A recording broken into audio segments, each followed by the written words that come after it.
Today, we're investigating one of the biggest failures in Minecraft hosting history. In my 12 years of running a Minecraft server, this story is still insane to me. It involves hiring miners into position of power, a CEO who was never paid, the infamous code groomer incident, and of course, the 3 major outages. Yes, you heard me right. 3 times this host was just offline and paying customers were left in the dark. The last one eventually leading to their downfall. This video is a result of over 5 months of research, interviews with dozens of people, and countless hours spent sorting through countless amounts of evidence. As always, I worked with a diverse group of third-party individuals to ensure that the information presented here is as unbiased and thoroughly fact-checked as possible. With that being said, welcome to the wacky world that was Ruby hosting. But you know what isn't a total failure? Today's sponsor, Nexomaker. Ever wanted to make custom content for your own personal Minecraft server? Well, now you can, and it's easier than ever. It's literally drag and drop. And you can do it for free. Or if you want to unlock the full feature set and share your project with other collaborators, you can buy a perpetual license for only 14 bucks. And by using my code CygnusMC, you will not only boost your own server, but you'll also support the channel. So thank you for not tapping the screen like a maniac trying to skip over the ad. The origins of Ruby hosting are fittingly a bit mysterious. By that I mean the CEO never got back to me with an exact founding date, so if he couldn't be bothered to check that, neither can I, quite frankly. The earliest mention I could find dates back to December 2024. At this point, 3 key figures emerge almost immediately. Xander, the CEO, Logan, the financial officer, and Cam, or Camden, who later would go on to start another host, who was at the time the sysadmin. They were a very cheap host, going for about 1.5 euros per gigabytes of RAM, which is very low compared to other hosting services. But unfortunately, the trouble at Ruby started pretty much from the beginning. Like most hosting providers, Ruby employed a sysadmin, or a system administrator, essentially the technical backbone of the company. At the time, as I mentioned, that role was filled by Camden, and initially things appeared to be running quite smoothly. That changed when Ruby decided to hire Colby, a 13-year-old kid with no real experience or competencies in the field, because again, they were 13, man. Like, what kind of experience do you have at 13? I can turn the computer on? Shortly after hiring a miner, Camden left the company, leaving Colby with full sysadmin privileges over the entire network.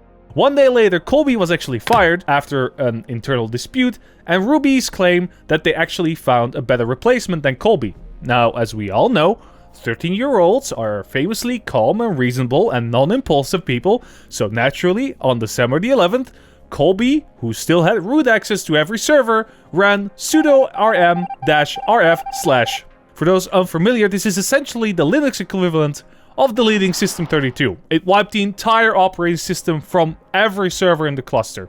As I said, calm, reasonable, and non-impulsive. Needless to say, having a 13-year-old single-handedly destroy your infrastructure isn't a great look, but at this point, Ruby hosts actually seemed doomed. That is until the 6th person in this story came into the picture, Sham. Sham owned a hosting company called Enderhost, previously known as Game Grade Hosting, and both Xander and Logan approached him with a proposal to merge their companies. Sham, who was a miner at the time, was already dealing with PayPal issues from the previous hosting venture, as again, they were also a miner, and he agreed. In reality, this merge amounted to Sham giving Ruby his hardware and his system administrator, pulling the company back from the brink of collapse, and at least in theory, making it stronger than ever. And you might ask why Sham would ever merge with a company that was actively bleeding out, who now are actually, like, publicly associated with child labor.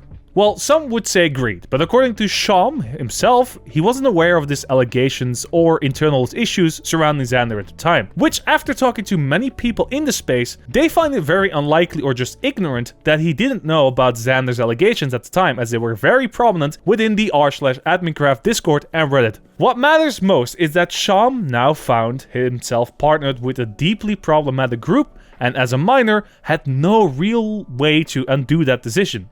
For a while, things stabilized, thanks to Sham's system administrator, known as Blasmo or Alex, as Alex was experienced, competent, and of legal age. Unfortunately, he kinda burned out of the company and decided to leave. Before leaving, however, Alex performed a proper handover, sitting down with the incoming admin to explain how everything worked. As per his contract, Alex was also required to delete all RubyHost data he still possesses, including his personal and company-wide offsite backups he regularly maintained himself. The new hire, Brandon, was instructed to create new backups as soon as possible. This instruction happened on April the 25th, 2025, and he never did. RubyHost servers run on RAID configurations, as most, if not all, hosts do. Their 9950X nodes ran on RAID 1, while a higher capacity systems used RAID 5 or RAID 10. All these setups allow for one or more drives to fail without immediate data loss. But there is a caveat. There needs to be a backup. On May 16th, the server in Dallas crashed to a drive failure. 10 hours later, the exact same issue occurred on a server in Europe.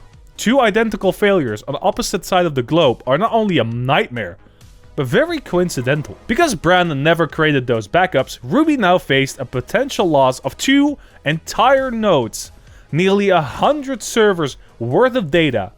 Instead of taking responsibility, RubyHost publicly blamed Alex for failing to maintain backups. Despite the fact that Alex was kinda legally required to delete all data, a claim that was later retracted by RubyHost CEO, Xander. Communication throughout this outage was very poor.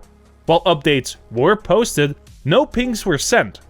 And some allege this was to limit refund requests, and according to Sham, refunds were actually being issued during the downtime. Ultimately, the US node was recovered, the European node was not, which is sad because Europe on top. Dozens of customers lost everything due to a single avoidable mistake.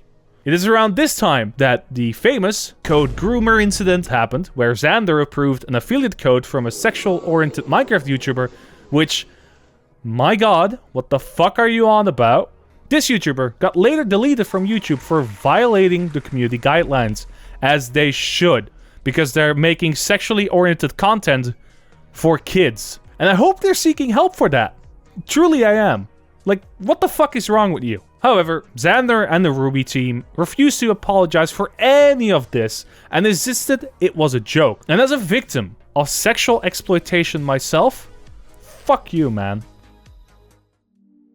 At the time of writing this script, Xander announced that Ruby's provider was terminating their contract, forcing the company to shut down, which is a very predatory contract they entered into and deserves its own video. It's a shit move, but it was about to happen. But why did this happen?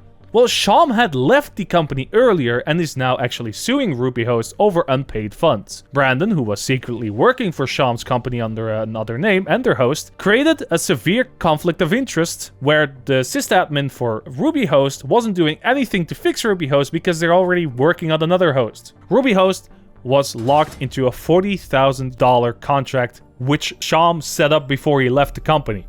A deal they cannot afford to pay. While some already may have celebrated RubyHost's collapse and are kinda glad it's down in the dirt, particularly Xander's downfall was good to see, I don't see this as a good ending. Do you?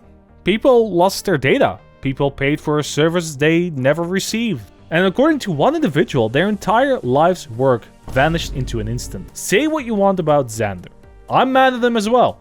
But endlessly beating someone over the same mistakes helps no one. Growth requires accountability, but also the opportunity to learn. That being said, I hope for his sake, Xander is accepting that this failure ultimately stems from his leadership. He approved Brandon's hire. He oversaw every major decision. And as a CEO, the responsibility ultimately falls on him. I don't think he's evil. He's strange. He has a very warped sense of humor, but he's not evil. I see someone who tried to run a company and failed. And you can't fault someone for trying at the end of the day.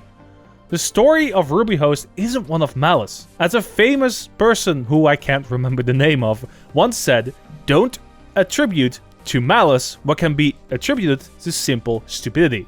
It is just a story of incompetence. They didn't set out to scam users, but by failing to prepare, failing to communicate, and take responsibility, that's exactly what happened. RubyHost stands as a reminder to people that the person who runs the company are just as important as the system your server runs on. So what can we actually learn from all this? That people will do anything for money? That offsite backups are kind of non-negotiable?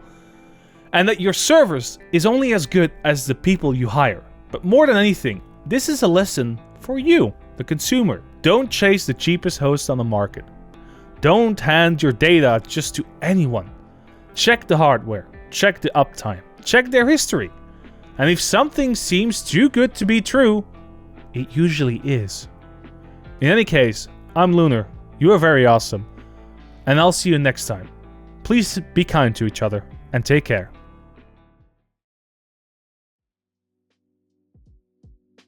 Hey, thank you all very much for watching this video. If you like in-depth stuff like this, be sure to go to my Patreon and become a patron there. We also have a Discord server if you want to talk to me directly and have some questions about the subject. Feel free to go in there. So, thank you very much for watching. I'm not going to take too much of your time, and I'll see you next time. Bye-bye.